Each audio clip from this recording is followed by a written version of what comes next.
Coming up on today's Locked On Senators, frustration remains after a ridiculous 5-4 Sens loss to Colorado last night, but they have to reset quick. Yeah, they're hoping to bounce back this weekend at home up against the Toronto St. Pats.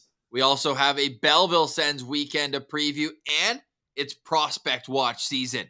Tyler Kleven has an enormous game tonight with North Dakota. We'll get you into that, and Levitan season is finished.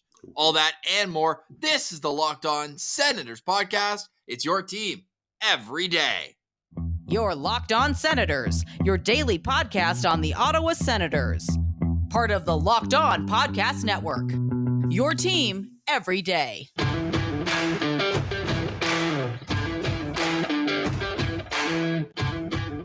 I'm Jake Sanderson, and you're listening to Locked On Senators podcast. I'm Tim Stützle, and you're listening to the Locked On Senators podcast. And welcome. It's episode 758 of the Locked On Senators podcast. I'm Ross Levitan on the outskirts of enemy territory in Winnipeg, Manitoba, alongside Brandon Piller up in the Blue Mountains. Please like and subscribe to all the videos and find us on your favorite audio podcast platforms, free and available. We're your team every day. Today is Friday, March 17th, and Pillsy, happy birthday, brother. 30. It's a nice little milestone to hit. Thanks, buddy. Thanks. I've kind of got over the fact that my 20s are over, and I'm turning the chapter to my 30s, and it's going to be good. Good things to come here, especially now that the Locked On Senators podcast we've got our formula, we've got our routine, we've got our habits, and we're going to take this thing to the moon in our 30s, Ross. Well, yeah, I just turned 25 when we first met. So, yeah. I mean, now we're at the next tier here, and we're trying to level up the show as well, and we couldn't do it without each and every one of you guys. But happy birthday, Pillsy. I'm sure you'll be celebrating today, and I'm sure everybody around the world will be celebrating St. Paddy's Day. So get down to the GLEBE Central Pub. Yeah. We're recording right now, 9:20 a.m., so by the time you're listening to this, the doors will be open. They open at 10 a.m. Eastern today at the Glebe Central Pub, 779 Bank Street. What would be your drink du jour today on St. Paddy's Day, Pills? I mean, you got to go with the green beers. Like, there's one day and one day only where it's acceptable to drink green beer, and that's St. Paddy's Day. I work at a brewery, so any other day, if someone tried to pass off a green beer, I wouldn't have it, but that's what it's all about on today's festivities. And that is a pretty sweet thing about having St. Paddy's Day as my birthday, Ross, whether it's a rainy day, whether it's a Monday, a Wednesday, it doesn't matter what day it is. People are always down to party. So I like to think that they're celebrating my birthday, and then it's also St. Paddy's Day on the side. Is green your favorite color, or do you feel like it clashes with your birthday? No, green actually is my favorite color. Yeah, and I'm all about green things. But I don't think you have a Toronto St. Pat's jersey in your closet. God, no, I do not have a Toronto St. Pat's jersey in my closet. If anyone wants to be a funny guy, you should gift Pillsy a St. Pat's jersey for his birthday. Yeah, can I get a Marner St. Pat's jersey? Oh my goodness. Oh, that's awesome. Sens Leafs, we'll get to that preview at the end, but these laughs are to mask tears from last night. I didn't have a chance to rip the officiating after last night's game. That was a complete gong. No, I mean, where do you want to start? Well, wait, we need to start off with, we don't talk about the refs on this show. We don't talk about on this show. But when they want us to talk about them, they made sure everyone in attendance knew who they were. The icing, sure, I don't really care one way or another. Yeah, okay, that's where I'm at too. The icing is whatever. Who cares? You see that all the time. But how quick? Remember the whistle on the icing? Was it last week where the puck hadn't even crossed the red line? Yeah. Refs are known for giving quick whistles on plays they know are going to be dead. So I don't have time to hear the ref say, did he see the puck? Because he said he was on the wrong side, so he didn't see that it was covered. But if you don't see that it was covered, then you don't see the puck. And when you don't see the puck, you're supposed to blow the whistle. So that's where the train just gets absolutely derailed of any sort of argument for the referee. We counted. It was under Mad's blocker for 4 steamboats. I'm not saying 4 seconds like when you're trying to do something quick. 1, 2, 3, 4. No. Yeah. 1 steamboat, 2 steamboats, 3 steamboats, 4. Okay.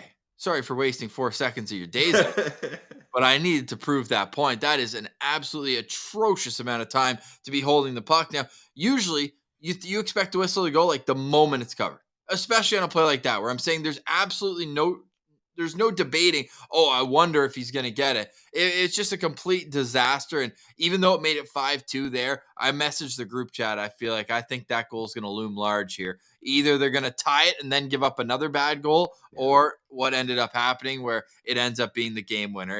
And we're seeing it. I got a DM today, and I'm sure he doesn't mind if I share it, but Locked On Avalanche sent me a DM this morning, and we love banter with our other Locked On hosts. It's your team every day, local experts on the biggest stories. I just get a DM. We're sorry. Probably the worst call of the season. I mean, that's why we love our guys over at Locked On Avalanche. They get it. Like they're not going to be doing a victory lap over a game-winning goal like that. And yeah, I have so many issues with that play because, Ross, again, like that's such a routine play that's so easy for the ref just to blow down. Like if, let's say that puck bounces off the boards and it's in Mad's pads and guys are scrambling, like sticks are flying, they're whacking at it, like the play is still alive and active. Okay, maybe then you can be like, I was on the other side, I didn't see it. It looked like the Avalanche players thought that they had a chance at it, so I didn't blow it down. But everyone stops. Everyone stops. And it's only when Mads has it covered for 4 seconds and then is like, okay, the 1,000 times in my career I've covered it for 4 seconds, the whistle has been blown, so I assume the whistle has been blown. That's when Lars Eller pokes at it and jams away. So yeah, I try to be sympathetic towards the refs. It's one of the hardest jobs in the world, and everyone hates you. Like the only time you ever get noticed is when something bad happens, et cetera, et cetera. So don't get too hard on them. But this is just simply unexcusable. Like you cannot allow this. And there's got like Gary Bettman's got to hit that ref with a $5,000 fine. Like we gotta have some repercussion here. I'm surprised none of the Senators said this after the game. I don't even know what he's thinking. He's just a complete brickhead. He's got nothing up there. Just bad guy, bad player, but what a joke he is. What a joke he is right. Yeah. As referee number 17, you just made the list, kid.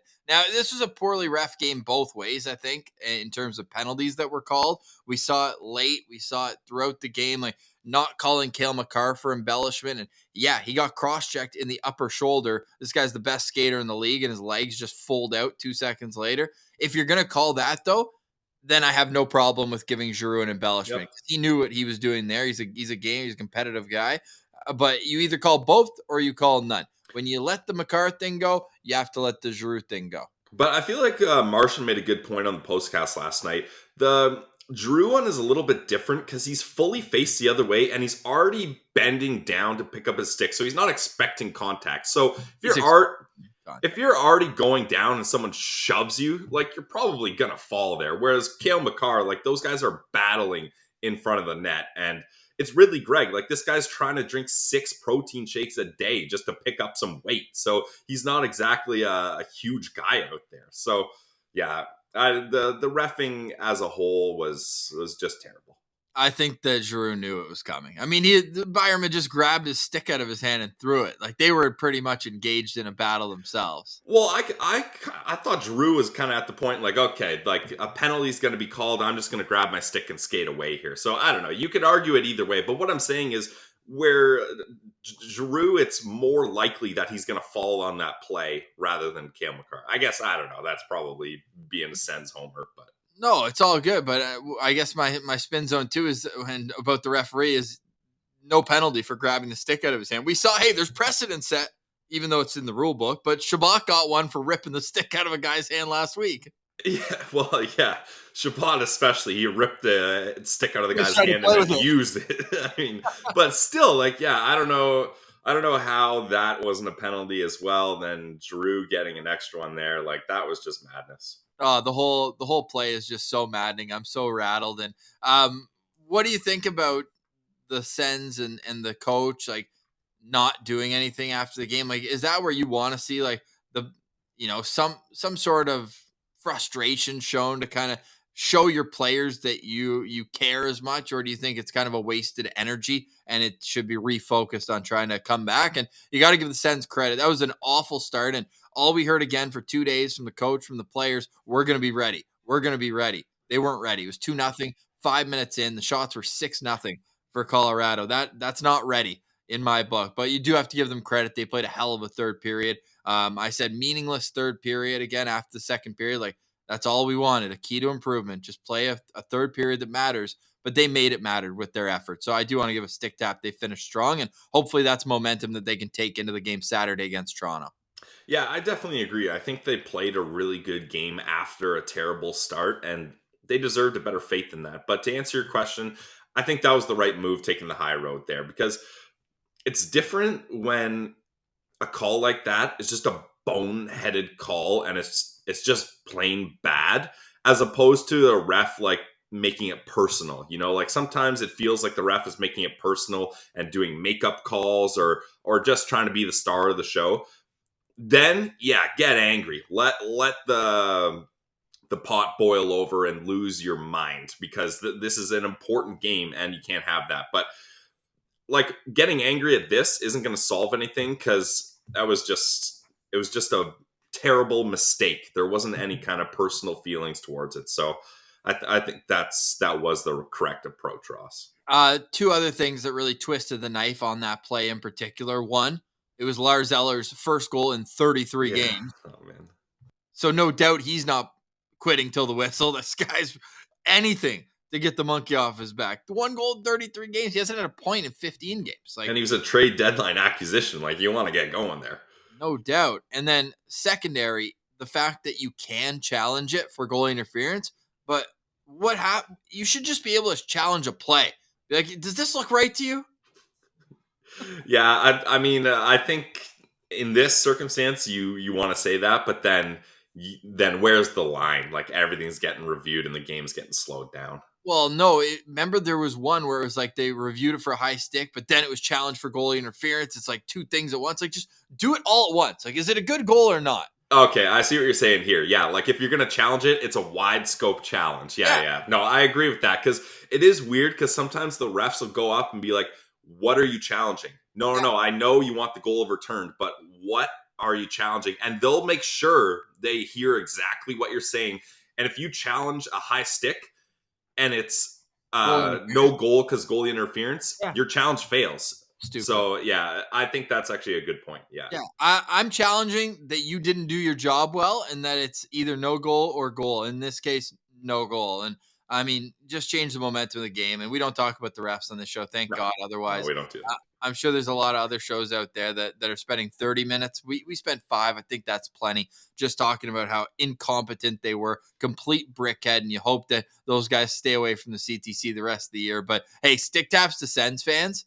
The Bronx cheer after every single icing, not just the next one, every single icing that was called in favor of Ottawa the rest of the game, full.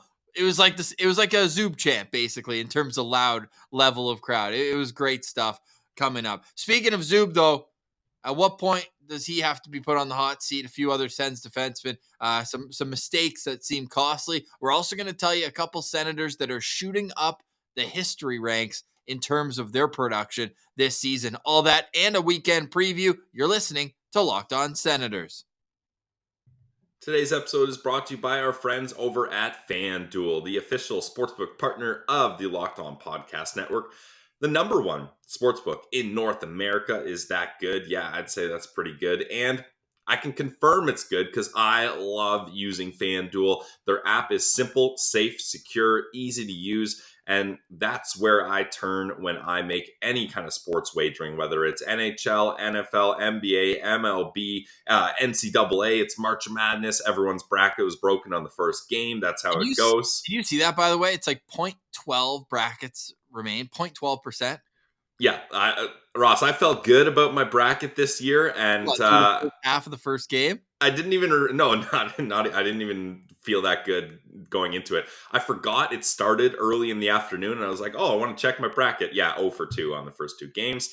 That's the way she goes. But you can find different ways to get advantages with FanDuel because you can bet on money lines, puck lines, game props, over-unders, point spreads, whatever you like. Check it out at FanDuel. And if you're a new customer, get the no sweat first bet up to $1,000 in bonus bets if your first bet doesn't win. So all you got to do is go to fanduel.com/locked-on. That's fanduel.com/locked-on. And you can have a chance at a no sweat first bet up to $1,000 in bonus bets. Make every moment more with FanDuel, the official sportsbook partner of the NBA. Today's episode is also brought to you by the GLEBE Central Pub. You know we love our friends at the GLEBE Central Pub. You can find them at 779 Bank Street. And when you go there, let them know that Locked On Senators sent you. That's a way you can really help us out. You can also help yourself out by using the shuttle service that the GLEBE Central Pub provides. Go on their website, GLEBECentralPub.com, and find out all of the dates that the shuttle is running. There is a shuttle tomorrow, March 18th, against the Toronto Maple Leafs. That's a game you don't want to drive to. That's a game that you want to make sure that you're with Sens Army heading into battle at the CTC. But today, there's no battle. Today, I'll even say have a beer with a Leafs fan because it's St. Paddy's Day. It's a time for joyous occasion. It's time to celebrate. It's time to go to the GLEBE Central Pub. Doors open at 10 a.m. Live music starts at 1:30 and is going all the way till midnight. So go check them out at the GLEBE Central Pub. Amazing vibes. Great food. All Irish food menu right now. I am dying to try the Kilkenny corn dog with the sausage. That looks unbelievable. Pillsy, do you see the menu, or do you want me to give you a couple options here? What would you be crushing this St. Patrick's Day special? Like, I feel like you're a bit of like a if I had to guess, I'd say maybe you'd be crushing the Guinness beef stew. Are you a beef stew guy? You nailed that. That's the one I was going for. I love like pub style food. So a beef stew with some Guinness in there, I'm going for that. And Ross, the bangers and mash. I mean, that's just fun to say, and that's a classic British meal or Irish meal. Don't want to offend anyone here. So yeah, either the beef stew or the bangers and mash. That's what I'm going for. I feel like bangers and mash is what you got to start the day. If you're putting in an 8-hour shift at the Glebe Central Pub, I would start out with the bangers and mash and then kind of work my way. And then when I get hungry, then crush the Guinness beef stew. But you know me, I'm all about the Kilkenny corn dog, Irish cream ale battered sausage served with grainy mustard. It's all at Glebe Central Pub, 779 Bank Street. When you go, make sure you let them know that Locked On Senators sent you.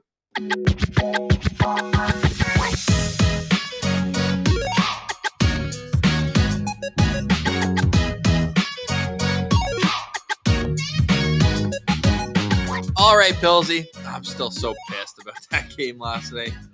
It was frustrating, man. And these points matter. They matter so much. Like, even getting to overtime would have been a nice boost for the Sens here. And they had the momentum. They got so close still. That save at the end of the game. Who else but DeBrincat to get a golden opportunity and not find the back of the net? And he even did the quick little fist pump. Like, he thought, he's like, I'm a 40-goal scorer. That's one I'm going to get 10 times out of 10. And he still doesn't get it. It's insane. He also missed a good opportunity on a 2-on-1 a little bit earlier on in the third period. Just ripped it high. Missed the net completely. He's got the yips. He's got the yips right now. Honestly, yeah. It's insane. That said, and actually I do want to finish off by saying that quick whistle actually benefited the Sens because the puck ended up in the corner with 4 seconds left. But still ironic, ridiculous, and there's absolutely no reason why the ref shouldn't be ashamed of themselves for that. It was never even close to covered. Yeah, Marcia and I were talking about that. Like, and then they call a quick whistle there, and then we're like, well, actually, that was actually kind of beneficial. Yeah, it was beneficial. Unfortunately, 2 lost faceoffs at the end of the game there for Ottawa. They really had no chance other than, the one glorious opportunity came off of, anyways, that power play was too little too late for the Ottawa Senators. They get in this game, but dude, Timmy Superstar continues to impress. I mean, this guy is 18th in the NHL in scoring right now, just shooting up the ranks. He's 4 years younger than anyone else in the top 20. That's awesome. Yeah, let that sink in. That is unreal. I think Jason Robertson is the next youngest in the top 20, and there's old Timmy Superstar, 21 years old. He's still on his entry level contract. That's so insane. ridiculous. Sens are on a 4-game losing streak. He's got 8 points in those 4 games. He had his guy. He had his guy, no question. Although he probably wouldn't have liked to miss high there because he had a chance with the goal he pulled as well right before DeBrincat. And But I'm not getting on Timmy for that. We're not, but I bet you he is. Yeah, fair. Yes. Competitive guy he is. I bet you he's all over himself on that one. And hey, I want to quote from you, and maybe it's me that should be saying it because we pulled it up on the postcast and you had your word, but I absolutely loved Brady after last night's game. And he's never going to let anyone else take responsibility, but they need to make sure Mads knows it's not his fault because that's a lot of goals he's let in the last few games. Big time. But like we mentioned, he's made a lot of big saves in these games too. So there's been a bit of both here, but when you're getting 5 goals scored on you consistently, it's tough as a young goalie. So yeah, I really liked what Brady had to say. And I think I got a good feeling, Ross, the next time the Sens win a game tomorrow, Matt Sogard is going to get the goggles if he's playing. I'm not sure if they're going to start Mando or Sogard tomorrow, but Matt Sogard will be the next goggle recipient in a game that he wins. You know what's sad? What? I don't remember who has the goggles. It's been so long. Dude, I know. I don't remember either. Is it Chikrin? Or did Chikrin hand them off? No, Patty Brown. Patty Brown has them. Stop it. Yeah. Patty Brown does have the goggles right now. Wow. We'll see who gets them. So you're saying Mads gets them after the next win if they ever win again? Yeah. It's this team. I mean, it's the sign of a group that needs to find maturity. But they've had 4 separate four or more game winning streaks this year, which you could not say over the last couple of years. But they're also finding it tough to string, or they're finding it easy to string losses together as well. Like a lot of 3-game losing streaks, and those just add up over time. And right now they're at 4-game straight. 5 of their last 6 games have been losses since they went out on the road. Now, I'm not here to draw too much of a parallel between it yet, but I'm starting to get similar vibes to after the Matt Duchene trade. The vibes are immaculate. He got here. They win the first 2 games, and then the wheels fall off. Hey, what was the score in the first 2 games, Pillsy? A couple wins? For the Avalanche? Oh, no, for Ottawa. Up against the Avalanche?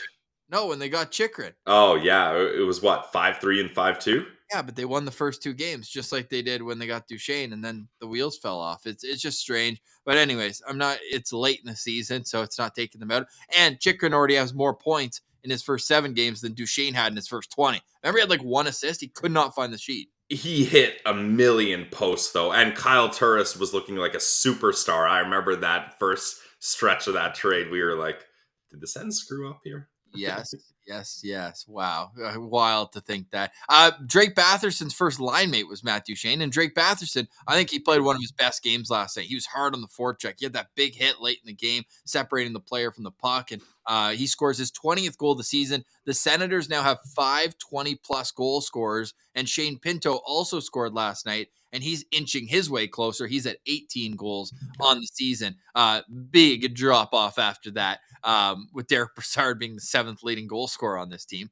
Wouldn't have had that to start the season. But, I mean, once you get to 7, 8, 9, you're looking at some of the depth guys, defensemen, that sort of thing. But do find it interesting there that he's next. But if Pinto can get 2 more goals, and I think he will, yeah. You're looking at 620 goal scorers. Pretty impressive feat for the Ottawa Senators. Jake Sanderson gets another assist. He is now past Erik Karlsson for most points by a rookie Sens defenseman. He only trails Andre Mazzaros and Wade Redden now. I think Wade Redden might be in jeopardy of losing his spot there on that list at second. I believe he's at 30 points. He's at 30 points. Wade Redden was. So we'll see how that does, but I'm all leading up to Brady Tkachuk with his assist on the Pinto goal, or was it the Pinto goal? With his assist early in last night's game now I'm curious. On the Hamonic goal out front. That set a career high in points for Brady Tkachuk, and then he added a goal as well. So that's super impressive. Brady, 69 points, nice on the season for him, and the best is yet to come. So it's easy to get upset. It really is, and we're pissed off too. Like you should have seen the numbers when we were on the 5-game win streak. We were humming, and obviously it's great for the show. It's great for the business side of it. Like I hope the Sens understand that. We're not mad. We're just disappointed sometimes in them. And we hope that this can be a successful team and a successful franchise. It helps everybody out, but it's over. Things could be so different, Ross. They could be so different. But yeah, that's the thing. Like the last couple of years, Ross, this is a rebuilding team. There wasn't many moments of hope. Like we knew we were losers. We knew this team was going to lose. We were prepared for that. But We were so soft on them too. yeah, but now things are different. There's no, like, Pierre Dorian has said, screw the picks.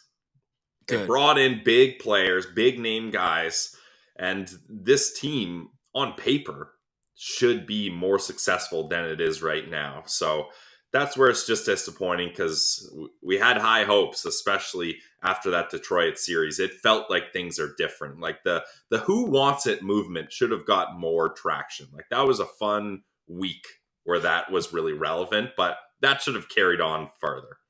100% wild. And Jason York pointing out on Twitter as well, and we touched on this stat a little bit too. Jake Sanderson now, I mean, he's playing top minutes. Last night ended with 24-17, 2 assists in the game. Man, he's sitting at 6 penalty minutes this season. Yeah, that's insane. 6 penalty minutes in 63 games as a top 4 defenseman in the NHL at 20 years old. He's going to be good. He's going to be good.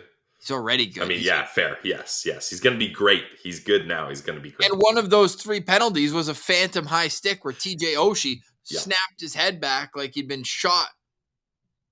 Wild. Super impressive. All right, what can the Sens do this weekend? First, what's wrong? Is Zub broken, by the way? That giveaway in the first period was one of the worst I've seen all season. Yeah. This is a thing for him right now. It's been tough for Zub lately, and now, like, it used to be Zub props up his partners. Well, now he's with Sanderson, and Sanderson can help prop him up, hopefully, but it has been tough for Artem Zub lately, I will agree. Yeah, well, we'll keep an eye on that because I don't think the Zub chants are going anywhere just yet. But we'll get into a weekend preview coming up on the other side. Tyler Kleven could be signing as soon as Monday. We'll tell you all that and more. You're listening to Locked On Senators.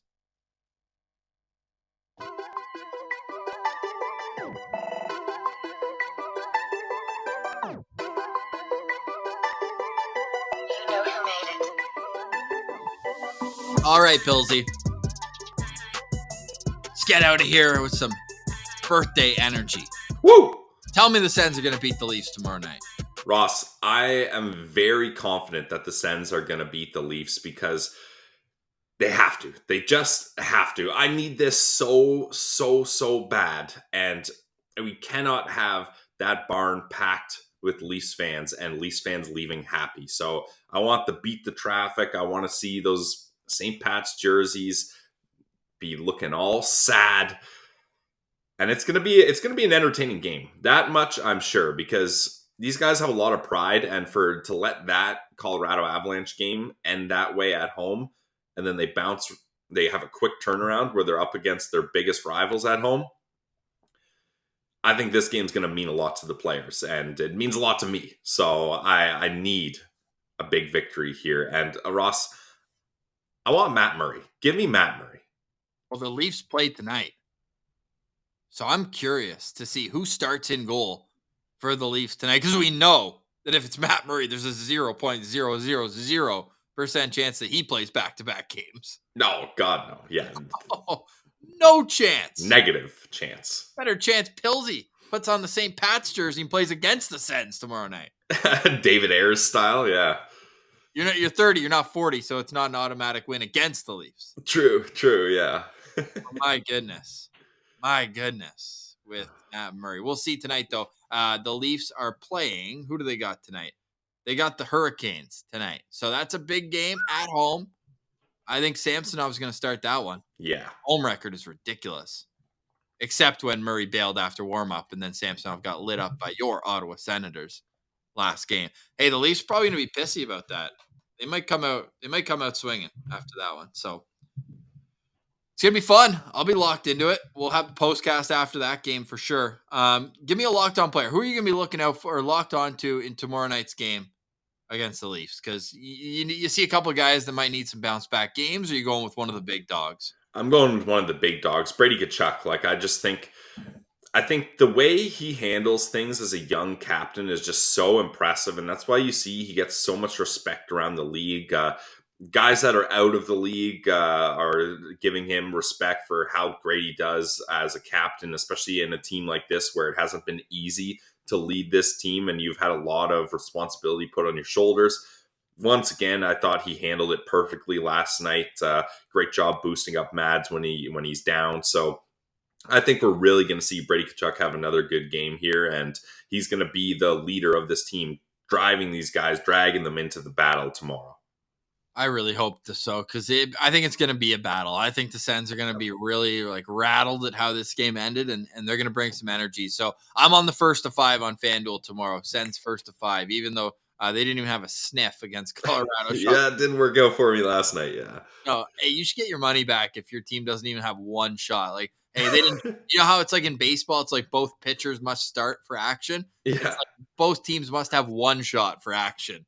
Right? Both teams must start. The Ottawa Senators hadn't started yet. Yeah, they were still tying their skates in the locker room when it was 2-0 Avalanche in that game. For a more in-depth breakdown on the game, check out last night's postcast. But let's turn our attention to the weekend ahead for the Belleville Senators. We talked more about Belleville yesterday, so we'll be brief here because we also want to let you know what the situations are this weekend for Sens prospects potentially being able to join the organization.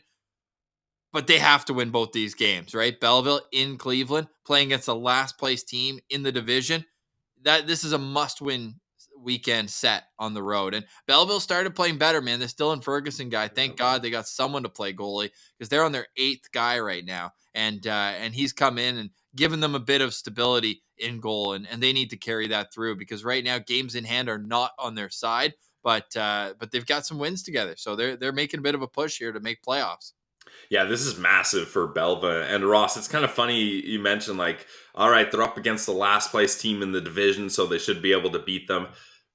The Cleveland Monsters actually have a better point percentage than the Belleville Senators. So it's not as easy as a task as it may seem from a quick glance at the standings, but you have to be able to beat the teams below you, even if technically they're above you. I don't know.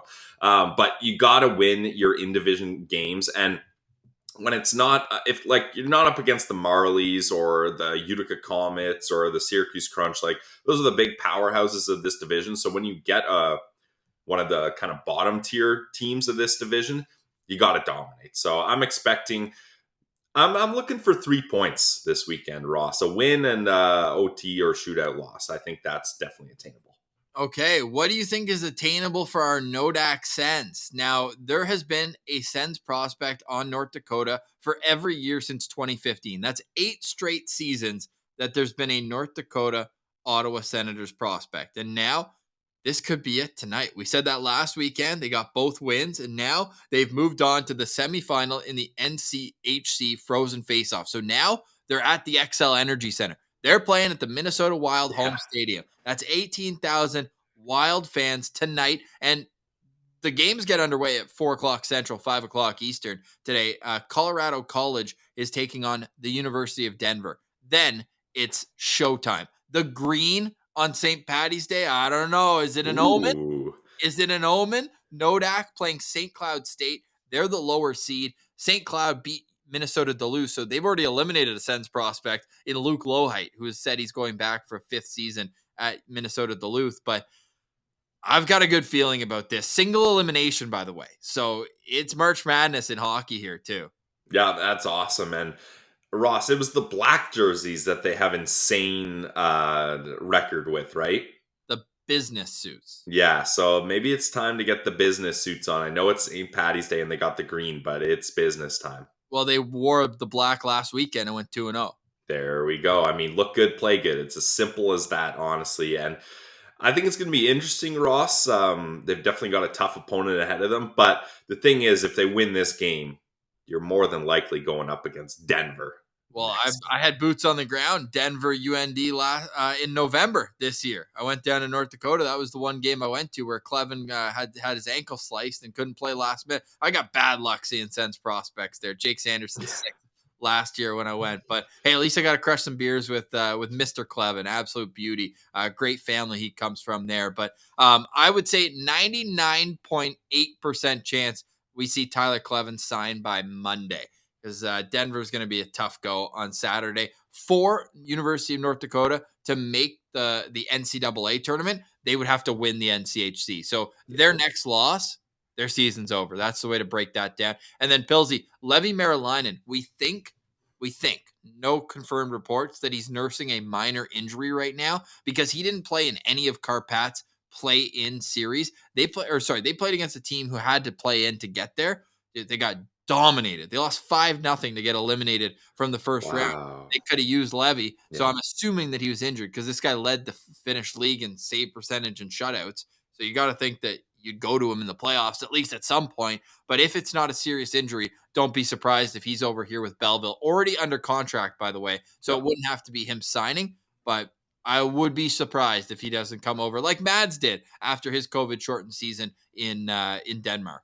Yeah, I'd like to see that, honestly. I think for Levy, there's no wrong answer. If he decided to go back to Liga, I'd be okay with that. But I think he's shown that he can dominate in that league, and he's ready to take the next step here. And the Ottawa Senators, they need solutions in goal. Now, I'm not saying that Mads Søgaard definitively is not the answer, but I think he's going to need more time. And Levi Marilainen, it's always good to get your goalie prospects going and acclimated to the North American game. Now, he did have that year in Kingston in the OHL, but the AHL and the OHL are two very different beasts. So I think the sooner Levy gets over here, the better it is for this franchise. Totally agree. So we've got a busy weekend to follow ahead. 2 Belleville games, 1 Ottawa Senators game. It's a Battle of Ontario, and I'll be keeping track on the Nodak Sens. For more on all that, you can follow us on Twitter at Sens Central and on Instagram, LockedOn.Senators. Of course, Locked On Senators is available and free wherever you get your podcasts, including on YouTube. It's local experts on the biggest stories, your team every day. Pilsy, final thoughts on your first day as a member of the 30s Club. I feel great, Ross. The 30s is going to be an absolute domination of a decade for me. I'm going to crush my 30s. I've already decided that. In my 20s, you mess around, you figure your stuff out. I'm all figured out now. So now I just got to keep working at my craft. So I'm very excited. And that all starts with an Ottawa Senators win over the Leafs tomorrow night. So your whole decade is blown up if they lose. Yeah, I'm going to have to go back to the drawing board if they lose, because that sets everything up. So yes, that's going to be tough for me if they lose. So big game tomorrow, you could say it. Decade-defining game tomorrow, guys. We've gone from must-win to decade-defining real quick. Do the Sens win the Cup by the next time you change the decade? Absolutely. I can see Mads Søgaard getting the cup from Brady Tkachuk right now in my mind. A little throwback to Brady's comments, which we didn't even read off, but he said this goalie, it's not his fault. He's going to lead us to the Stanley Cup. So a lot of confidence in that room for Mads Søgaard. Final thoughts for me is, can we score first? That's 12 times in the last 17 games that the Senators have allowed the first goal. Not a recipe for success. No, it certainly isn't. I'd like to see the first goal too. I think it'd be fun. Just as a treat. They scored first last time against the Leafs, though, right? I think so. I mean, they pretty much scored first, second, third, fourth, fifth, sixth. I mean, they gave up two in the middle. 6-2 here was the final score. Brady Tkachuk. Yeah, Thomas Chabot opened the scoring a minute 32 into the first period. Brady Tkachuk scored 23 seconds into the second, and then Brady scored 3:30 into the third. So that's starting each period off right. That's a recipe for success. Let's see that tomorrow. Sens, Leafs. We'll chat in the postcast after that game. Have a great start to your weekend. Be safe out there on St. Paddy's Day and go be among friends at the Glebe Central Pub, 779 Bank Street. Let them know Locked On Senators sent you. and they'll put in a couple Irish car bombs on your tab. See what I did there? Like, we're giving it to you, but it's on your tab. All right. So don't read the fine print on that one either. But for today, we say goodbye. For Brandon Piller, I'm Ross Levitan, and this has been the Locked On Senators podcast, your team every day.